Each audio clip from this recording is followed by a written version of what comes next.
네, 안녕하세요. 역사통일방송 신통방통 우리역사입니다.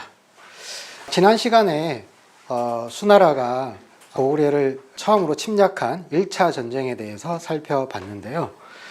수나라 문제였죠. 문제가 고구려를 침략한 1차 전쟁 이후에 문제의 아들인 양광이 자기 아버지 문제를 죽이고 또 형까지 죽이고 황제 자리에 오르게 됩니다. 그게 바로 중국 역사에서 최악의 폭군으로 유명한 수양제입니다. 수나라 양제 역시 고구려 침략에 몰두하게 되는데요.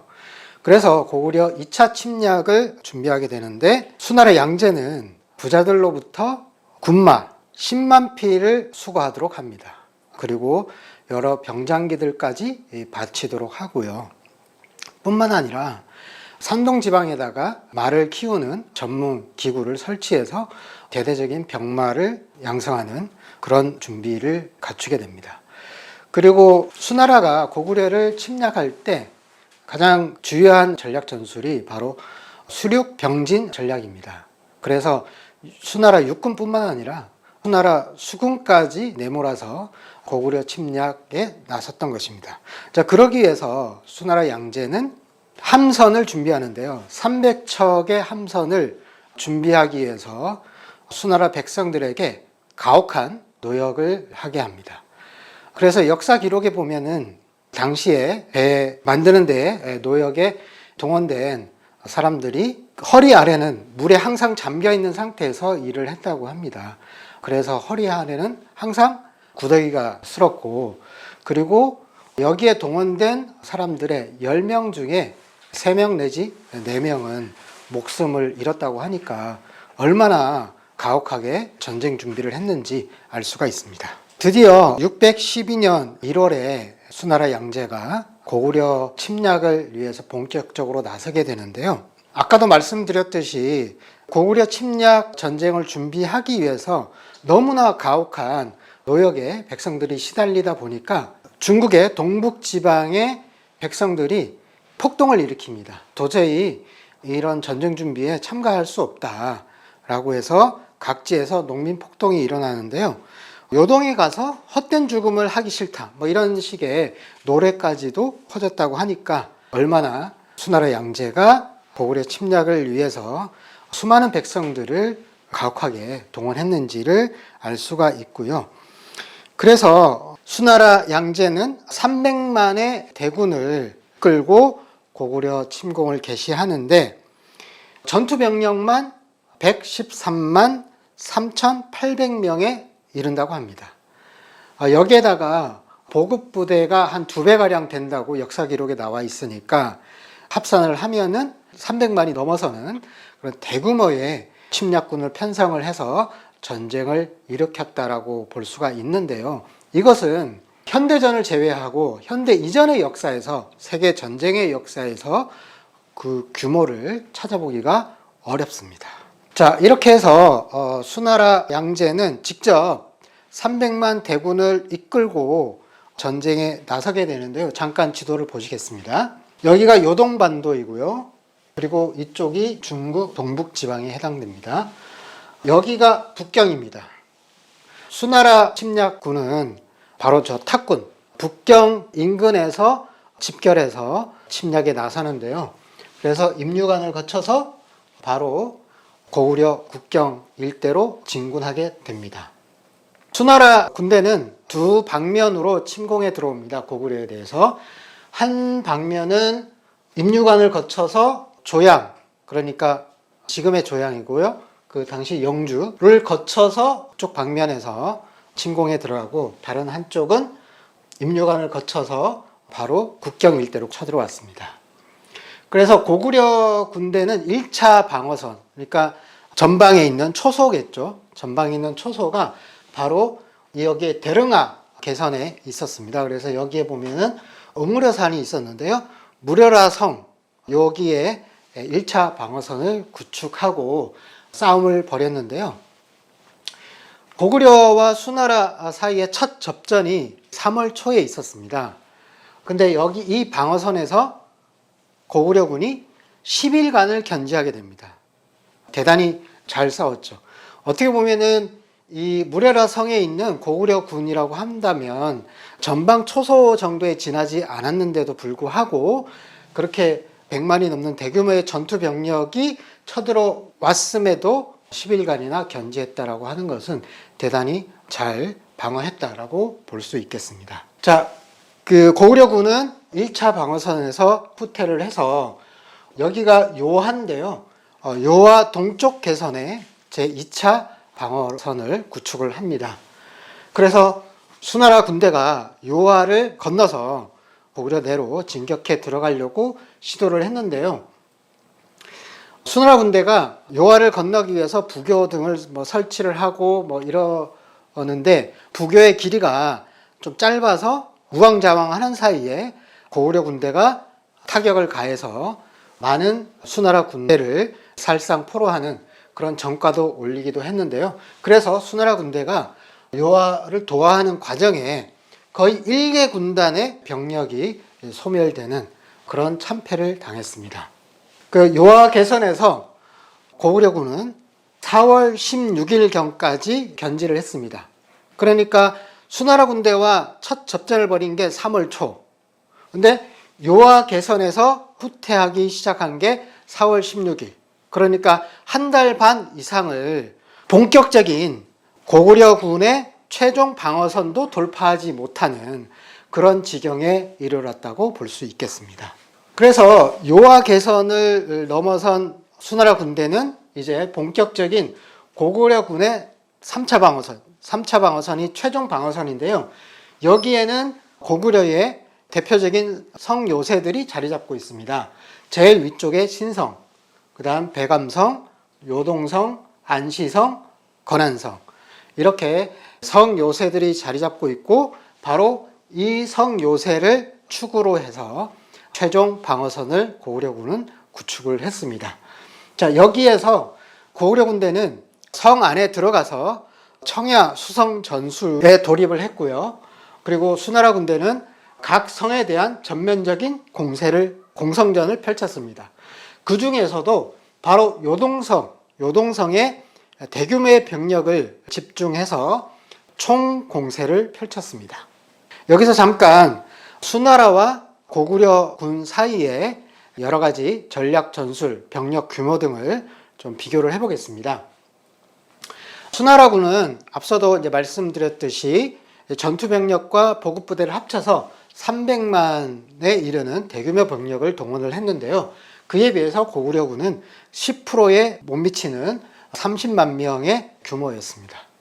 그리고 전략을 살펴보면은 수나라군은 대규모의 병력을 동원해서 수적 우세를 확보한 속에서 속전속결 전략, 그러니까 빠르게 고구려 내에 종신 깊이 침투해 들어가서 왕을 사로잡든지 해서 항복을 받아내겠다라고 하는 그런 전략을 썼고요. 다른 한편은 육군과 함께 수군 무력까지 동원해서 육군은 전방에서 수군은 후방으로 타격을 가해서 전후방 동시 타격 전략을 구사했습니다.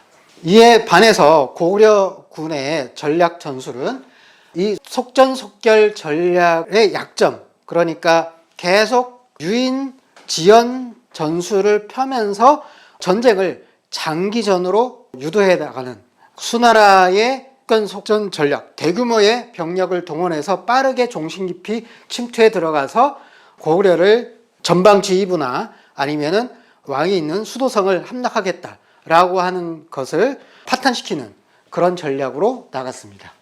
자, 여기에 쓰이는 전술을 각각 보면요. 수나라에서는 성을 공격하는 공성전, 그리고 수륙 양면 전술, 그리고 전방과 후방을 동시에 타격하는 동시타격 전술이 쓰였고요.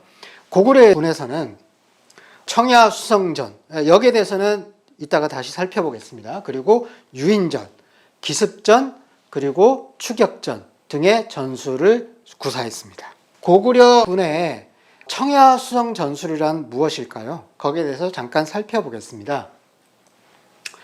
청야수성 전술이란 군대와 그리고 일반 백성이 모두 성 안에 들어가서 함께 싸우는 것입니다. 총력전을 벌이는 것이고 전민 항전을 벌이는 것이 됩니다. 이렇게 하기 위해서는 평상시에 흔히 얘기해서 고구려는 어떤 기풍이 있었죠? 바로 상무 기풍이 있었습니다. 그래서 일반 백성들도 유사시에는 전투에 참가할 수 있도록 군사훈련을 진행을 했고 여러 가지 활쏘기, 그 다음에 칼쓰기 등등의 그런 무력을 갖췄다라고 하는 것을 우리가 잘 알 수가 있습니다. 그래서 청야수성 전술을 쓰려면은 군대와 민간이 합심 단결해서 같은 전투 의지를 가지고 싸울 수 있는 단결력이 있어야 되고요. 앞서서 말씀드린 상무적인 기풍이 있어야 가능한 전술입니다.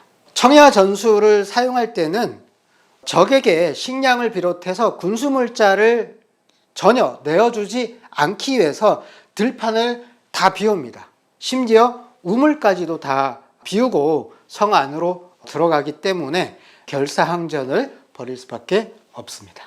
무엇보다 청야수성 전술의 백미는 바로 추격전입니다.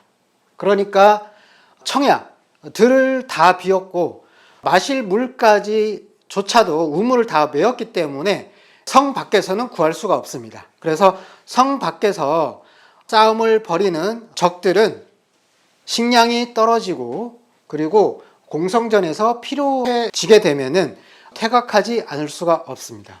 이렇게 했을 때 퇴각하는 적을 쫓아서 추격전을 벌여서 섬멸하는 그러한 전술을 배합하는 것이 청야수성 전술의 백미라고 할 수 있겠습니다. 자, 이것은 고구려 역사에서 172년에 청야수성전과 그리고 추격전을 배합해서 침략하는 한나라 군을 전멸시킨 자원대첩에서도 그 모범 사례를 살펴볼 수가 있습니다. 그래서 이때 자원대첩을 승리로 이끌었던 백살노장이 명림답부가 그 중요한 인물 중에 한 사람이었습니다. 명림납부는 당시 자원대첩에 참가할 때의 나이가 100살 이상의 고령의 나이였습니다. 이 고령의 나이에도 철갑 기병을 이끌고 한나라 군을 섬멸하는 데 직접 나섰던 것입니다. 자, 여기에서 추격전을 벌이는 데 가장 주요했던 게 바로 고구려의 철갑 기병입니다.